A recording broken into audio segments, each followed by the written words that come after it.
isa sa wish ko para sa'yo, sana mapanood ka rin ng marami sa big screen someday. Kasi magaling kang artista.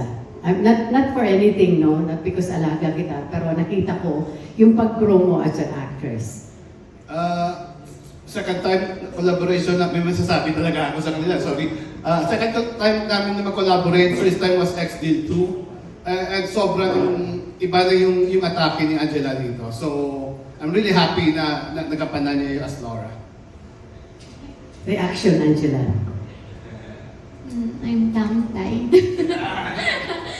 Super hindi ko po alam kung anong sasabihin ko. Sobrang, thankful ako na may mga tao dyan, especially you, Nanay, and sila Direk Ayan, at the team Kabet, na-appreciate nila yung acting ko kahit na, yun nga, I'm doing sexy films. They appreciate it at nakikita nila yung mga opportunities ko. Sinasabi po nila yan, sila O'Neil, sila Direk Neil, Papa Neil po, yung acting coach namin, na makikita niyo din po sa film. And lahat po, nagpapasalamat po ako sa inyo. Thank you so much.